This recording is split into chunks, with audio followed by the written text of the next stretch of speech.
Hello everyone, I am CCP Swift, joined with some amazing guests to chat with you a little bit about what you can expect in 2025 from EVEOnline. Let's get started. I am joined by CCP Okami in the middle here, our game design director, CCP Rattati, of course, our game director, and CCP Burger, our creative director. How you guys doing? Awesome, man. Yeah, really good. Thanks for having us. Yeah, of course. Welcome to my corner of the Pulse Bar or wherever we are. Yeah. In space. In space. Yeah. Don't worry, we're safe, everyone. But yeah, we just wanted to kind of look forward to a little bit about what we can expect in 2025. It's been a while since we chatted with you, actually, since the Revenant expansion. So tell us, what has happened a little bit since we last chatted? Well, you all have been quite busy shooting each other in the face. A lot of explosions, lot of beautiful ships being built and space claimed and space lost and massive migration resets. I mean, yeah, you name it. I think we've been really busy since the expansion, actually, with follow-up releases, which is something that we kind of talked about in the beginning of the expansion phase. Was like we were going to roll it out in kind of a couple of releases, for example, Skyhooks, iterations, and then we've basically been following more up on quality of life and stuff like that. We didn't plan, but kind of kept in our back pocket if it kind of happened to happen. So there's been a lot of unexpected, unplanned for, and kind of released. We didn't talk about these things before, the PI upgrade, etc. Like they were just kind of on a backlog and waiting for the right opportunity to strike. So we've been kind of seeing that way more than we expected, kind of in this expansion era. So that's kind of drying up now as we enter planning for the next expansion, but it's been hell of a ride. Yeah, and since we last spoke, we've seen a lot more narrative events as well in Revenant leading up to the launch and even beyond. So a few more in-game events and other live things like that as well, on top of all the game balancing and content updates we've done. Yeah, it's been like a really active year, really active back half of the year. Yeah. You mentioned the PI templates. The team that was responsible for it wants to make sure that you guys know it wasn't only because of the Reddit threads. They're actually working on that beforehand. The memes were pretty good. Yeah, but the memes gave them a little bit of fuel to kind of get over the edge a little bit. Dread insurance was another one that popped up. This is something that, people who like Dread Brawls are really enjoying. The Meta-Nox Mood Drills give them a great venue to do this stuff. And I think in the last 3 years, if we're just looking at some data, the number of dreads that have been killed, both in ISK value and just sheer number, is at a really big high point for 2024. It's exciting to see what players might do in 2025 with those. Yeah. Dread fights are always fun. And I think, it's been really amazing to see how the Meta-Nox has kind of how it's entered New Eden and how it's kind of changed up how players or capsuleers actually claim space and hold space and attack stuff. So it's been a very healthy change and we keep on, we're still looking at it and focusing at it and seeing what other things we can learn from it and improve. And the size and sort of rate and cadence of those conflicts as well. Yeah. Not just epic grand scale battles in, solve space, but smaller, more intense and interesting battles as well. And just real value. You can see that there's a reason to put them into space. People really want to be able to kind of generate this value and are willing to commit the resources and risk them. But we also have, I think, a better balance in the Skyhooks now. They were all in the same timer in the beginning, but now they've kind of slowly being kind of spread out. So there's way more opportunities for people to find something if they go on a roam, if it's Skyhooks, if it's the Meta-Nox, etc. So Merc Dens. Yeah. Yep. MTOs. Yeah, exactly. Yes, blowing up it's blow up Merc Dens. Yep. Yeah, my little group that I'm flying with recently, every time we just film it somewhere in space, there's always something within 5 or 10 jumps. We rarely make it more than 5 jumps before we meet our ultimate demise. And the community team also have a stream every Friday. We barely make it 1 jump most of the time. That's because people they're out looking for corpses, the corpse trade. And we should actually have you guys on pretty soon so You can get some CCP Okami Oh, yeah. corpses. Mm. Rare, I'm sure. Nobody has my corpse yet, so Oh, so good. I'm putting that out there. Who's gonna be first? Yeah, my corpse is devalued completely. Yeah. The floor is falling out. We also had the Alliance tournament, the 20th Alliance tournament, which was pretty crazy to see people like compete all out for them. Mm-hmm. Had tournament battleships for the first time in forever in the Python. So our Python got killed. Yeah. And CCP, yeah. Yeah, I'm happy to see that our community is doing an amazing job at killing Python. I mean, we're trying to, slowly upgrade our Python, but this is one way of doing it. Python jokes. Yeah. Yay! Nerds.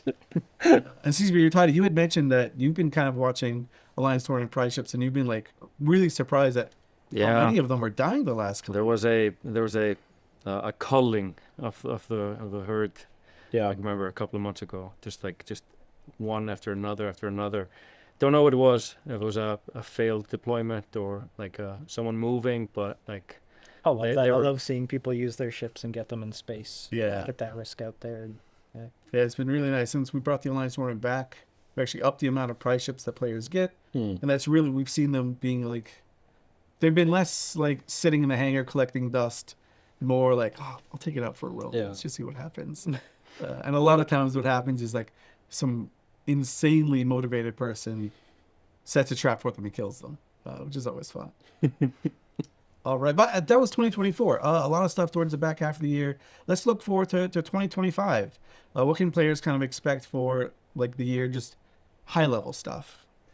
So, 25. It's going to be a huge year for us. We're planning 2 expansions, a summer expansion and the winter expansion. So, and we've already started, we've laid down the lines for the whole year, and the team is in pre-production for the summer expansion. So, very, very, very busy time at CCP right now. A lot of back and forth, and we have the CSM in this week. So it's the best time of the year actually to come in and have they both have the opportunity to look at what we're doing for the summer, but they also can help us kind of shape how winter will look like and kind of what the big talking points for winter will be, and what we bring into FanFest, because it's a FanFest year. Mm-hmm. Yes, FanFest returns to Harpa this year. Yeah, and we were talking about it just before.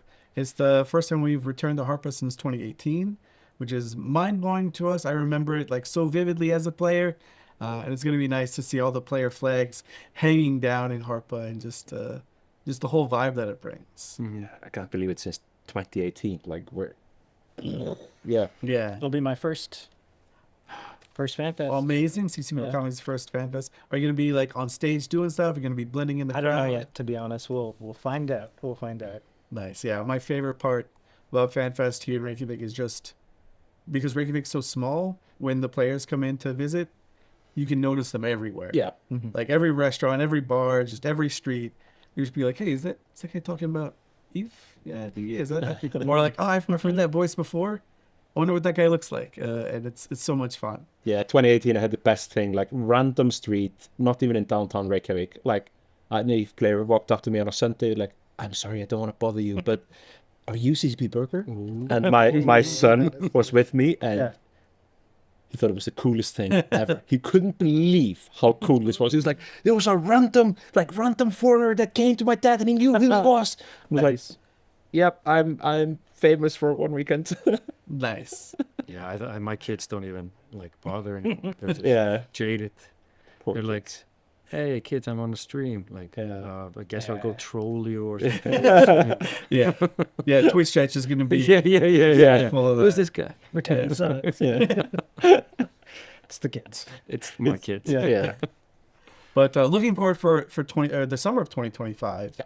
I know we were talking about like the expansions, not really just like a moment in time, but kind of like a continuum. Just before there's going to be stuff, just after there's going to be stuff, kind of building on major themes. Yep. And I know CCP Rattati, you were mentioning that in previous expansions they were kind of like a lot more of laying foundations, and then this one is going to be a little bit more building on top of those foundations. Yeah, so we have, since we started expansions, there's kind of been a through line. It's about organized goals, trying to help players organize themselves and like core projects and all that. That's kind of a big lane, and we keep investing in it. And we'll continue, and we call that strategic investment. We're basically saying, like, this is something we think is core of the game, so we're going to invest and invest and invest and iterate. So we've basically gone through multiple iterations, multiple expansions on that topic. We have another lane, which is basically a lot about sovereignty. How does sovereignty work? How do the rules of engagement work? How does dynamic security work? Like, all of those things kind of are in that future of war. How do people fight over things and own things? So like each expansion is chipping away at that. Mm-hmm. And now we're seeing like an iteration further on that, and primarily on top of Equinox Solve. Because that, like, a lot of work went into, a lot of thought went into making it really robust, really scalable, and really allowing people to express both what they want to fight for, the resources they want to, and ultimately customize their own space, their colors, what they stand for, really. So we will continue on that. We are going to iterate a lot on Equinox Solve this year, listen to a lot of feedback, like what people want, dynamic resources, etc. And we'll see way more as we get closer to. We're actually in the mid of pre-production at the moment, so we don't have all the answers, but we're definitely 100% investing a lot in that. And then freelance projects, which we've talked about before a bit. Yeah, and these are really big changes, and we realize that, big changes like these, they need time to percolate, and they need time to basically kind of live up to what we hope they will kind of become. So we don't wanna rush these things. It's better to take kind of smaller steps, really monitor, listen to feedback.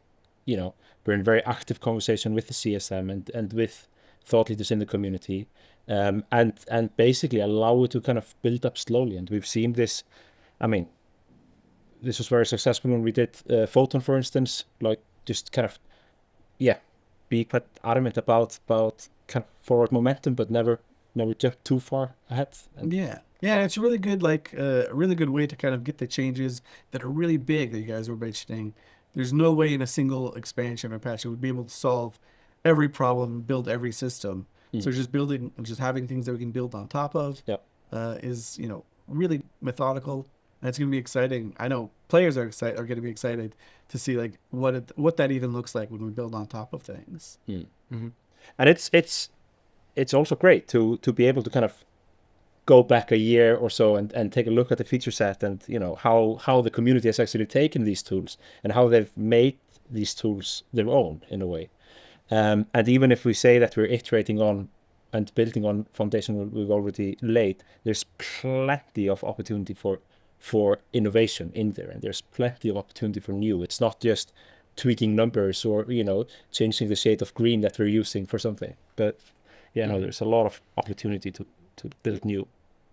There's been a lot of investment in, also we're learning how to use Quasar and this tech also behind the scenes, and a lot of it is also about like, okay, we did this last year, and it's almost like we need to kind of update it a little bit because we're on cutting edge of how we work with this.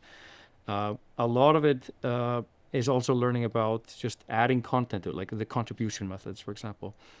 It sounds trivial to say like, okay, we added, like, why can't we just add more of these contribution methods? It's because we're learning how to just work with them.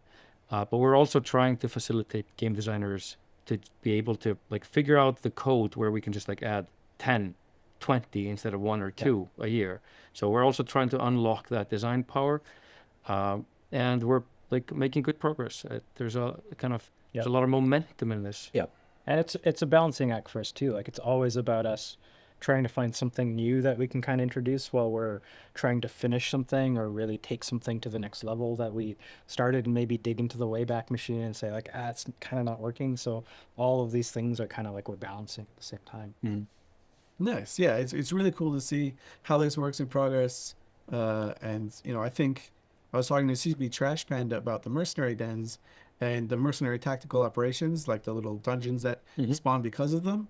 he was so excited because like in the future he knows that this tech could be used for a number of things. Like I could have someone make their own missions with this thing now. It unlocks so many future doors to look at down the future. But yeah, and if you look at them in like if you look at them next to corporation projects, like there's a lot of interesting overlap that starts to happen there. And this is ultimately like, I mean, we've been talking about this for years now. We're always trying to give more controls to capsuleers. Like we want to give, you know, the power to the player and allow them to, you know, if it's customizing, you know, the visuals of their space or their ship or their structure, or, you know, build content for their members, or, you know, set an agenda for what, you know, whatever you want to do.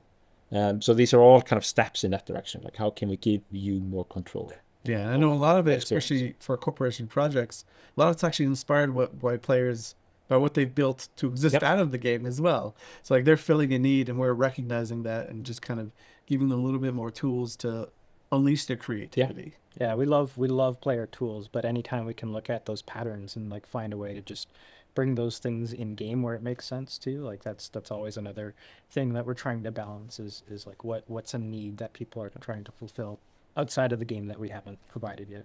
Yeah, and kind of, you know, and in some way kind of lower the barrier of entry, because, you know, having to open up a third-party tool and log in and get into all the nitty-gritty and, you know, form an IT department in your corporation to fully connect things.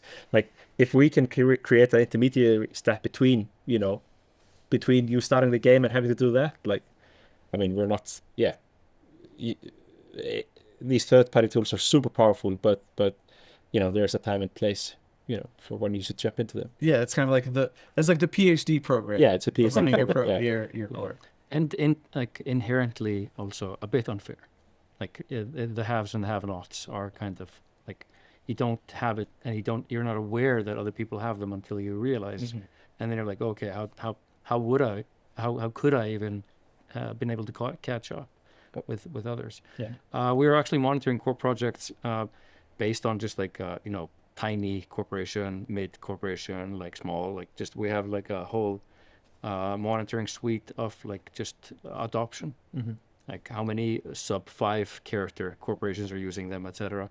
And we're actively trying to make sure that like all the directors are aware that these exist, first of all, and then just trying to understand their needs. Like, what do 10-man corporations need the most? Like, is it donation centers, or like is it a different thing, or are we kind of blind and they're missing like a key component so they can start using it? But we're trying to cover our bases, and we listen to the CSM a lot, and so I think we're aiming for like full adoption of these for, I would say, mid to like up to large, and then eventually large and bigger will have third-party alliances, etc. We won't ever cover everything that big alliances are going to do, but we really want to be like keeping an eye out for the little man in this. I think what you're saying is core projects are awesome, and if you haven't tried them yet, you should go. Yeah, check exactly. It's always exciting to read like a story that someone will put out on like a blog or even on Twitter or something, like, oh, my corp finally built this Astra house, and we were able to do that because we had these core projects working for it, and like everyone in different time zones were able to contribute. Even though I always love those. Those were so much fun. Yeah. So I mean, just to like take this for a second, like it's a very cool thing. Not a lot of games have this sort of a system in them, right? Like, I don't know if any other game really has anything this robust where you can effectively create jobs and missions for players around you to go do. It's a very EVE. It's very cool. Yeah, it is very much an EVE thing. To make other people do work for you and probably scam them in the process. Like, I can't wait for freeform contracts where people can just do a little bit more of like, hey, you should give me all of the tritanium you have, and in return I'll give you like a thumbs up. Yeah. Now the analogy of a Merc then that's authored by a player isn't like that far off. Like freelance projects are really about reaching outside of your corporation. Like, how do you extend kind of an invitation? How do you like kind of matchmaker? So like theoretically you could as a new player be flying in high sec and come upon a mercenary den that someone deployed, but in fact the operations inside are someone's corporations just decided to drop this down and just and then you realize you're working for a player corporation and not an NPC corporation, and then you have like a handshake moment. It's kind of like an icebreaker in that sense. They're like, oh, okay, it is a player. It's not just an NPC. And then hopefully there's a recruitment that happens, because we're basically all our onboarding efforts have been around not tutorializing, but just quickening the recruitment.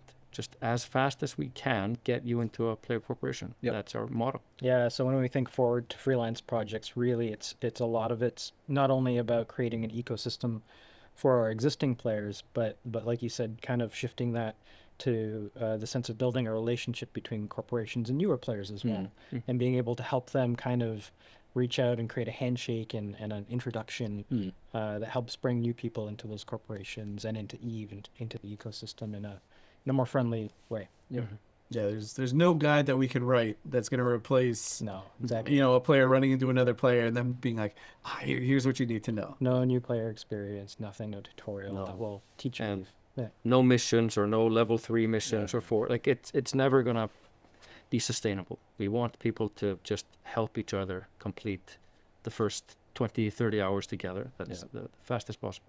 And I mean, there are multiple layers to this as well. Like it's we want to get players into new capsuleers into player corporations as soon as possible, but there are like steps, towards that point. And the sooner you get into a fleet, I mean, have to give the MPSI fleets a shout out. I mean, they do an amazing job of getting new players into fleets for the first time, and we see when they join a fleet and they have this human interaction for the first time in EVE, it's incredibly valuable. And it's all about the social. Freelance projects, even, like, we talk a lot about it because it's really important to us. It's kind of like the culmination. It's like we've gone through corporation projects, that's like what happens in, and then like extending it, we need to kind of figure out the new rules. Like, how do you don't just listen to the directors and can you do like approved things. This is more like an opt-in system. But from a nullsec perspective or lowsec perspective, you're also working kind of, you don't have to organize all the alliance stuff. You can just create freelance projects and your kind of affiliation corporations or kind of like loosely friend, like you can still chip into an alliance project without it being an alliance project. You could just like, here's useful stuff to do. Yeah. And everyone's just like flying around and doing stuff. Yeah. So it's really powerful for that. And it also helps a lot with the freelancer fantasy, like being able to just, fly around doing random jobs for random corporations without you having to be a part of them. And it's way cooler doing stuff for player corporations or CCP authoring them. Or us authoring them. Yeah. And I mean, as a newer player, like just being able to log in and like look at work I can do for other people, that makes me feel like I'm contributing to something meaningful is also really powerful. Yeah, you might not be in that big battle, but hey, I remember that I recognize that name. Yeah. They had me built a stiletto. Exactly. Oh, that stiletto got tackled. Like, you can kind of trace it back all the way to you. Yeah. And also, these projects, I mean, they self-balance because they are not generating new ISK into the ecosystem. It's just movement of ISK that already exists. So it doesn't really matter if a corporation decides to pay, 1 trillion per unit or 1 ISK per unit. Like, that's just down to the players if they want to participate or not. But if an NPC project pays 1 trillion, like, the balance of the universe will shift. It'll definitely affect the end. Yeah. It's a great point. Yeah. Okay, but looking a little bit more deeper at 2025, we got the 2 expansions that you were chatting about.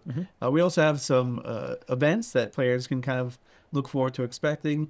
CCP Okami, you're kind of talking about Capsuleer Day a little bit before. Tell me a little bit about any tips or tricks or hints. Well, so I think Capsuleer Day has become a staple for us now. Like, we're seeing it happen pretty regularly, and you can expect it again this year. But there's going to be some differences. I don't want to really spoil what those are at this point, but we're looking at making some updates to it and maybe integrating it into parts of what Revenant is in some ways. Nice. So we've been talking a lot about what like players have been up to, but the New Eden has been doing some stuff as well. Like if people haven't been paying too much attention, CCP Burger, what's been going on? What have the drifters been up to? What's the Deathless doing? Yeah, there's been some quite a lot of activity from in 2024, and it's been interesting to follow, especially what Mr. Deathless has been up to, and he's been wreaking havoc as he claimed that he would do, and been very active in developing a new type of war clones, the Vanguard war clones, and those they've actually been testing that technology. It's reported that they've been testing that technology and on the surfaces of planets in New Eden, and in some cases actually shifting the balance of power with contributing to insurgencies, and so that's been very exciting. That has also kind of kicked an old enemy back into gear. So we saw the drifters take quite an offense to the Deathless late last year, and they managed to be the Deathless managed to kind of kick them out of Sarsak With the help of the Capsuleers. with the help of the Capsuleers, and but I think it's quite obvious that they haven't said Given the up last yet. word. Nah. Yeah. Well, I think some cool things we've learned a little bit for the lore nerds who have been digging more about the identity of the Deathless in this expansion in Revenant. And speaking of Zarzek, the Deathless were sitting on top of some interesting technology that they weren't even aware of until Revenant kicked off, which was the Warden. So the structure that's appeared there where you can go kind of trade in your infomorphs for mercenary dens and Deathless ships and rewards like that.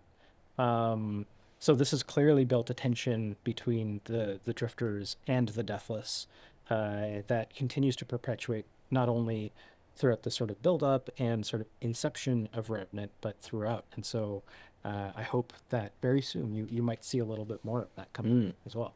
But it's I mean there must be a reason why the drifters are interested in this in Sarsak, and I think it's quite obvious that we've only scratched the surface of what Sarsak can bring to the table. I think that while the tension and the conflict is very visible, sort of the kind of underlying mystery of it is yet to unfold. Nice. Well, hopefully we can learn a little bit more about that. And yeah, we shared a lot about Capsuleer Day, Crimson Harvest, Winter Nexus, but there are kind of like these events that pop out that are related to the story a little bit where people can get involved. So we really should kind of just keep an eye out for that. Maybe it'll be soon. Who knows? Yeah, who knows? Maybe you can help write the story of what the Deathless are getting up to, or maybe you'll be supporting the drifters. I know we can never figure out what players are going to do. We've given up trying to hope to understand what they'll do. They just say, anything can happen. Go. Yeah.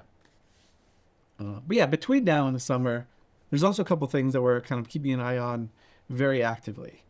Projection, of course, is one of those topics. Last year, we chatted a lot about projection, made a few changes. Equinoxov saw the number of Anzaplex jump bridges be reduced just by virtue of how they are. Zarzak, the gate polarization that the Death was put into place, made that less of a super highway and more of just like a place where you can go and then hop to the front lines. But, kind of what do we have in plan for projection in the future? Yeah, so I mean, maybe we can start talking about what healthy projection looks like first, and then how we want to get there. I think for us, healthy projection is really about looking at player mobility, Capsuleer mobility in the game as a whole, and saying there's a concept of local traversal. So I can travel within my, owned solve space, do the work, do the regular things I like to do. But when it comes to bigger battles and response times, that sort of feeling of a super highway where I can just get to the other side of the galaxy right now feels it's a little bit too easy to do that. It's too easy to be responsive. And so that really creates a sense of too high risk for people to want to mobilize and other things. So we really want to look at that sort of long range projection and sort of make the healthier sort of shorter term home space traversal still feel accessible to people. So that I think that's what we're working towards in terms of healthy projection. This really isn't a problem that you just take a hammer to, though, and that's something we've learned. I think when it comes to trying to solve this one, it's something that we have to take small steps towards. So we're constantly doing that. We're constantly looking at things like who can travel through gates. In the future, maybe types of gates that you can have, different styles, the positions of gates and where they're at, and how that impacts the overall travel time.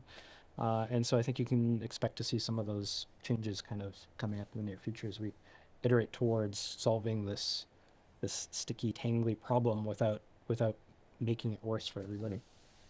Like the right sacrifices. So like the economics of the old fuel and ISK basically, or like almost reduced to ISK, isn't enough to balance a system like this. So that's where workforce and those planetary resources come into play, where we can actually play with like, okay, if you want that kind of mobility, you're going to have to cough up a lot of like resources to do so. And we've been testing those things with the metanoxes, for example, just like tuning a little bit the fuel cost and this and here. So we are taking baby steps, probably frustratingly small baby steps at the moment. Like certainly for me, like I've been hoping to kind of get more traction on this. This has been an ongoing concern for a pretty long time, but you know, smaller steps are better, and we have been kind of trimming, and we'll continue to trim. Probably it's going to be it's mostly about trimming projection at the moment until we find the right balance of like, but if you want to more, it's going to cost this and this and this. Trimming. It's You're like going to have to trade these things. Space topiary. Yes, there's a little bit of. So I think that's healthy, and I feel that the community and the CSM are kind of all in agreement. It was too much. We need to cut it a bit down until we're kind of in a better place. But I think we recognize that it's a thing that we 100%. Yeah. And every time we take an iteration, every time we release, we're looking at taking a step towards making it better. Yeah. And I mean, we're not trying to lie to ourselves that there is a silver bullet to solve it. It will be solved through work and iterations. Yeah, I think it's really nice to hear from you guys what you think a good system looks like and kind of what we're working towards, rather than like, oh, we're gonna do this one thing, and then in 5 years we'll look at it again like, no, we got to get there. It's gonna take a while. Another thing that players, if you've checked out the MER or you're like anywhere where people discuss the economy, one thing that players are kind of concerned about that you guys also look at pretty regularly is things like the mineral price index, the cost of Plex, the state of the economy in general in terms of sinks and faucets. Like, what does that kind of look like for your day-to-day? I think to start, maybe I'm going to get a little philosophical here, and then we can get into the practicals of it. The challenge we have with balancing a game like EVE is that EVE is both a simulation and a game, right? And so I think when you're simulating a robust economy like this, part of what you want to do is to preserve that simulation. So if something starts to grow or spike, you need to rely on the fact that there is this robust player-driven economy that can self-balance. However, it's also a game. And at some point you have to look at like, well, is this actually good or fun or interesting, or is it making people frustrated and driving them away? And so there's this careful balance that we always take as we're seeing these things happen, about not just taking a big swing and a big axe and just like having something or doubling something and saying like, well, what is the real impact of this and what's the real solution? Because sometimes it's not just changing a number. Sometimes it's taking the time to make more content around that thing. There's something too. So definitely like on a day-to-day basis, like we're looking at the MER as often as it comes out. We're always in DMs together, chatting about it. It's a real thing. And just trying to figure out, discussing with the CSM too, and you, what the real solutions are to some of these challenges. Yeah. Just identifying this. Is it an issue? Noise isn't an issue, but noise can be definitely an issue. And I think we could go back in time and kind of talk about things that we were trying to address, for example, isogen or cost of battleships, etc. So there have been movements behind the scenes of like, okay, we have targets, so we're trying to kind of at least facilitate these things. We don't have like a battleships must cost X. Like we don't have those kinds of things, but we kind of are thinking like, what's the healthy like threshold? When do people become frustrated because it is a game, versus like whatever, like battleships are 1 trillion. Like the market will solve itself. We don't want that. We want to have like, there are design philosophies and principles where we're like, yeah, but we also just want to have fun in battleships or dreads. So we are always looking out for a thing. We are keeping an eye out for mineral prices right now, but we're also looking at the CPI and thinking, okay, there's a discrepancy between those. What does that mean? Reality. Isogen has been dropping. Morphite is going up.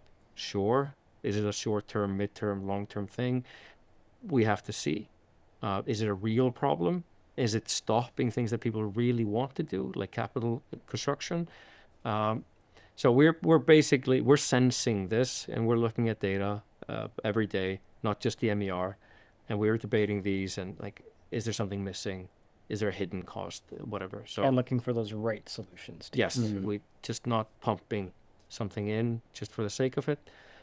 So we are monitoring 100%, and we're debating it all day long. And we are also have been iterating more than we have been in the last couple of years, the last couple of months, I think.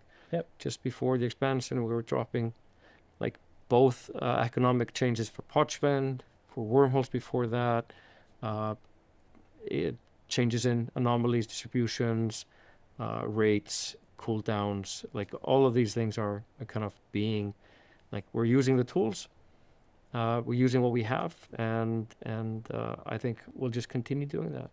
Yeah, that's been a huge shift in the way we think about things and kind of approach them. Is not necessarily just waiting for those huge expansion beats, but just making sure that we're constantly like dripping in like and tending to things that need to be tended to. And I feel like it's been a really good strategy for us as a game, and I think that like I hope everybody feels it too. And we just want to kind of continue that sort of cadence and flow of just building a reliable and stable sort of cadence of smaller changes to the game that you guys can just feel and maybe impact not just the main focus area of like, let's say we're working on Salve, but you can notice something in Pochven or in the wormholes or something too. But it's a lot about defining what the problem is that we're trying to solve, rather than just doing random stuff. You know, it's easy to get like 1,000 ideas, but you know, it can be really challenging to kind of break down the issue at hand and finding what the core of the problems are, and that's kind of where we've been spending a lot of time. Yeah, and you guys were actually just kind of touching on this a little bit, like you know, in some games you have like an expansion moment, and then like you don't hear anything for 6 months, then there's another one. You guys were kind of talking about like doing stuff between expansions, like how it's a bit more of a continuum than just like this fixed point in time. What does like an expansion mean for EVEOnline? Well, there's been, I think, a little shift over the past year as well, and how we're thinking about expansions. It's not just being that moment in time, like you said.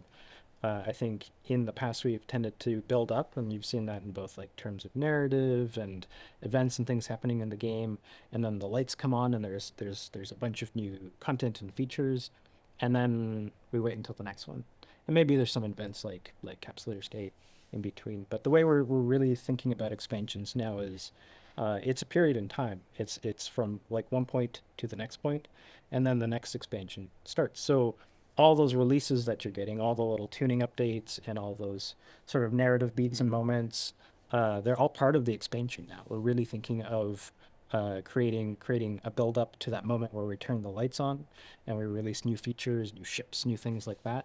And then little beats along the way that kind of keep you enticed and involved in a story, and participating in how the universe might unfold and change, and even how some of the future expansions might even happen as well. So really it's a, you know, full duration and not just that point is what I'm trying to get at. I think it's we tried this time around. We put in a release before the expansion, which was about kind of ship balancing. There was like a little tuning and little improvements because he kind of wanted to have a like clean slate for the expansion, because then he dropped the new things, the new ships, etc. So we kind of tried to pre-balance before the expansion. The expansion kind of innovates something brand new, or we move the game forward. And then in the follow-up, we have quality of life and we balance and iteration, etc. And I think that's a really good, healthy way to do it. So we're really aiming for a kind of scheduled balance meta changes. But we've also learned before that like constantly stirring the pot is not good, but not necessarily on top of the expansion. So maybe this is kind of like a small beat expansion kind of cadence that and then the storyline, the narrative kind of just like gently is on top to make everything a bit more kind of new, something to do every day. I think that's the lesson. We went like hardcore into everything in the expansion. Needs to be like biggest patch notes ever, like everything in it, like make it super beefy. But it's probably not the healthiest way. So there's something like in between that we're aiming for. In that vein, we recognize that a lot of EVE players tend, they play a lot over the course of the totality of that expansion. And so, while it's exciting to get that day, that present you unwrap, it's also nice to get little, bursts of other content and events and narrative moments and fixes along the way as well. And I think that just keeps everything feeling sort of healthy. Like I call it hygiene, kind of like us tending to everything as we need to as well, and like clean and healthy. Mending the fences. Mending the fences. That's way better than what first came to my mind, which was expansion flavor crystals. Yeah, mending the fences. There you go. That's way better. I don't know. I kind of like flavor crystals. So let's go with that. I'm sorry if that catches on. It's a weird thing. Okay, but yeah, so that's like the overall thought of that for expansion. That's really cool. Excited for it. We already talked about a little bit of the things that we're kind of looking at in the lead up to the summer. But like, what does this kind of look like for the summer? I guess like don't want every single nitty gritty detail. Got to save some stuff for FanFest, some stuff for the lead up to it, some surprises. Like generally, we talked about core projects. We talked about like Equinox of, and just what does summer look like a little bit more closer to home? So way more agency in Equinox off. Like there's different upgrades, more freedom. A lot of kind of our takeaway was there's a lot of space that's like considered unusable or trash space or whatever. We're gonna want to give like that space a bit of a second life. Like what can you do with that? True sec or like security and how it impacts the value of systems is something that we were all about. I think there can be very interesting things about like what you do and how you maintain control your own soft space. So kind of like defensibility, usability of that.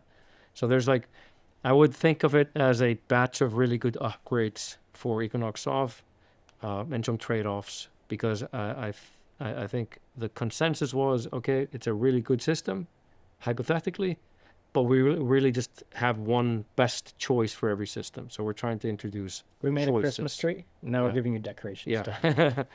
So I'm hoping everyone in nullsec should be able to kind of customize, iterate on their space a bit more and kind of make it feel a bit more home and just more full of life and resources. Nice. That's really exciting. I know a lot of groups that are getting like amped about like what this is going to look like for the future. Every time we touch nullsec, it seems like something big will happen afterwards. But, it takes some adjusting. It takes, as you were saying, CCP Burger, it takes a little bit of time to cook and get used to things and figure out what is a need that needs to be filled and what is like an area that the players have like figured things out that they don't need stuff for. Yeah. And then, then of course, like we talked about earlier, we're doing a big push on freelance projects. And so we can see like a lot of the threads that we've been kind of weaving for the last couple of years, they're starting to come together and you can, it's becoming kind of a holistic package. So that's going to be super cool. And there's some really exciting stuff on the horizon around, freelance projects and things coming together. Yeah. I think kind of the identity of a corporation is also something that we want to strengthen even further. Just we're talking about the freelance projects. So if you role play as a new player, someone's saying like, "Hey, do this for me." I'm like, "Who are you?" We really want to make that kind of just like that pretty impressive, like that corporations can show you who they are, like, you know, improve the corp finder aspect of it. Like, who are these guys? What do they stand for? And kind of just like get into the notion that like the NPCs, they're just kind of fixed and kind of normal. But what does it mean when a player corporation like shows up and you start interacting with them? Like there's something interesting. A lot of times people don't understand the difference between those. So I really want to highlight them as early as we can and kind of allow players to customize or like kind of make those things stand out for themselves.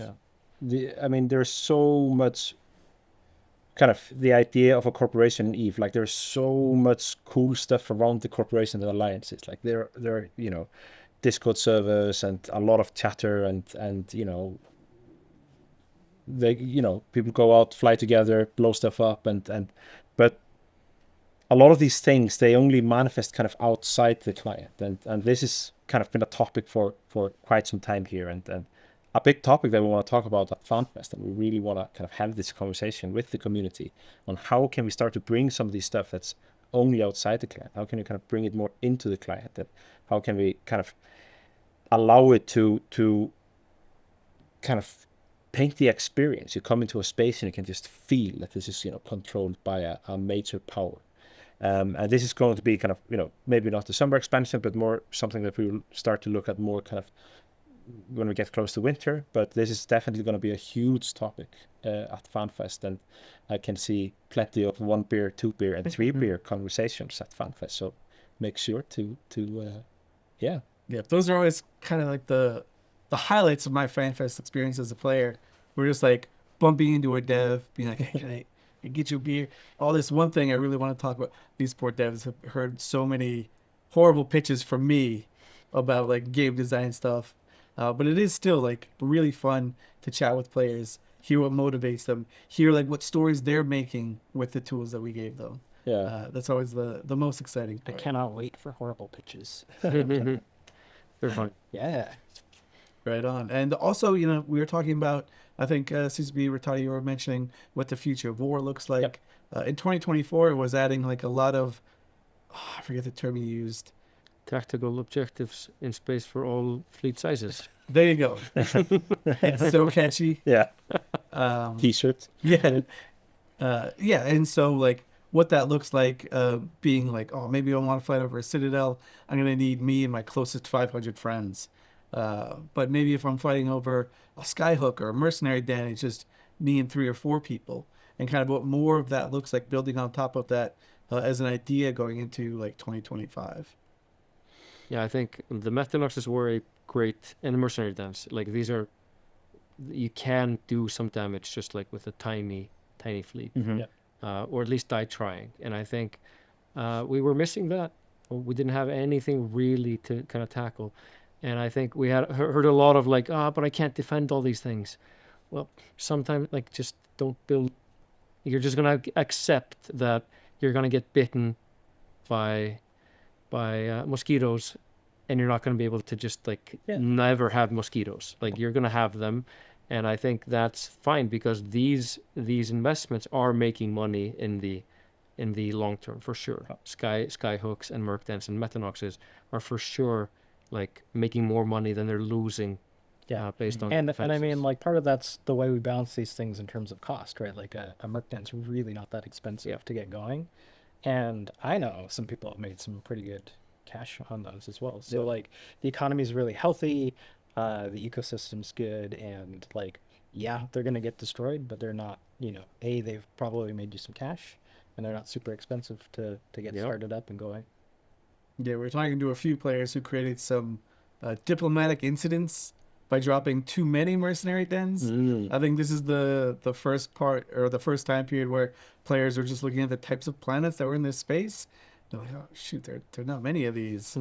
This guy woke up at downtime and put down 5. Oh, that can't be good enough. Complained to their leadership. now the leadership have a new set of problems they have to deal with, and allies have to shoot up some other ones because they're creating anarchy. It's actually such a neat little ecosystem that comes out of there. Yeah, and then on top of that, we have, we have the great migration happened last year, and we have the big stunting reset January 1st this year. So I think we have a very fertile ground for people shooting each other in the face. Yeah, shooting each other in the face, endorsed by the CCP directors. Yes. Endorsed. Yeah. Endorsed officially. But when it comes to these like ideas that we're talking about, especially some of the quality of life ones that you were mentioning, CCP Rattati, and even ship balance stuff, where do we kind of source that information from? Like when we want to make balance changes. That's mostly for me. Just all up in here. It's right here. Big weekly break. Yeah. It's a methodical, quasi-methodical kind of approach. We basically have, we collect them from devs, we collect them from ourselves. I go through a lot of historical documents. A lot of old ideas are still valid. So like even the old lists of like CSM lists of days gone are still relevant. A lot of just social commentary. CSM is probably like the strongest filter for these ideas. But our favorite, aside from those, are just well articulated things on social media and these kind of manifestos. When communities come together, is basically like if you all agreed enough to do this list, it's probably worth taking a look at. Yeah. And this has been great because we can't play test or kind of foresee every single thing or an aspect of a thing, because we just need all the experts to come together and say like, okay, is this good or bad? We kind of had this conversation with CSM 18 or even before about force projection. Like, don't we all kind of agree that this is a problem? Mm-hmm. That was the first hurdle. Yeah. Then we'll figure out some solutions. But do we kind of all agree that this is a problem? And I think that's where we get the kind of the best momentum and motivation to fix things. If like, okay, they're all behind it. Let's get there. Yeah. There's like a rigor and a thoughtfulness behind some of these as well that we really appreciate. And they don't always prescribe like how to fix something, but they identify what the problems are. Yeah. And I think those are always the best for us because there might be multiple paths we can take, right? Maybe even things that people don't realize we can do in terms of building features. So it's always great to know, like, this is our primary, this is our biggest problem, and this is why it's a problem, and to have that really well sort of like methodically articulated and documented for us has like been tremendously helpful. And we've seen those for like Pashvin and wormholes. And so definitely I really appreciate it, and like a conduit through our CSM. So that's been fantastic. Yeah. But we too often share just like a snippet from forums of like, that's actually a decent, like, that's pretty decent. That's I didn't think of this kind of thing. And we basically just kind of share them in a Slack channel or something and say like, okay, is this worth pursuing? Then we go through like a lot of rigor of like, okay, we have a team meeting where we go through opportunities, we rate them and say, is this hard, easy, etc. So this is just like what we do all day long. Yep. Or with like PI templates, sometimes a good meme helps, right? Yeah. But we also like there, sometimes we find, we have these amazing things that come up, but it's not necessarily the right time to do them, or there are 5 other steps that need to happen before this feature happens or this change happens. So it is a dance, and it's an interesting puzzle to kind of, and there isn't really a single answer. So when we get kind of the problem statements clearly written or articulated, that really helps us. Yeah, and of course right now the CSM are here. Yep. We've got them trapped for a full week, chatting with us about stuff that's happening in the summer, just all of 2025. Yeah. And we're actually all locked in a room, and I have the key in my pocket, so no worries. Right over there. We will free them soon. Don't worry. You'll get your CSM back. But yeah, we have the list of topics that we have as well. So, we'll let you guys know exactly what's going on. And very soon after the summit, we'll release a CSM Minutes as well. Yeah. So you can hear about stuff we chatted about a little bit stuff will be redacted, so there are some surprises, but you'll still get the broad strokes of everything. And yeah, like you mentioned, it's always great when player communities come up together and be like, yeah, we hate each other in the game, but we both agree that this is a problem that needs to be addressed. And they kind of make this really cool document for us, either give it to us directly or through the CSM or through any other means. And it's just so helpful. There are so many things that I've seen you guys reference from years ago that players have given us. Yeah. If it wasn't the right time, as you had mentioned, Yeah. CCP Burger, like sometimes we just have to wait for the right moment. That reminds me of the CSM presentations also. Yeah, absolutely.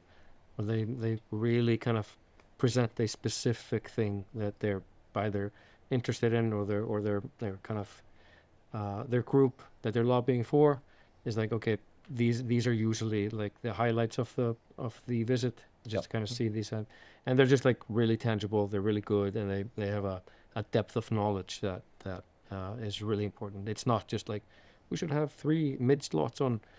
It's way more than that. Yeah, and oftentimes like the days, like usually all the presentations are on the same day, on the last day, and I mean it's like a masterclass day. You get to go really deep on specific topics. So. Yeah, and we keep them recorded as well. Yep. And I've seen like every once in a while it'll be like, oh, you have to refresh this one. And if I don't refresh it for like a day or two, someone's like, hey, I need this one. Refresh it quick. And so they'll just like kind of often like cite these presentations that the CSM give about just like the areas of space, problems they run into. And yeah, it's super helpful for us. Couple other things that, players are going to be interested in. Of course, ESI and tech stuff is always something that, is on top of players' minds.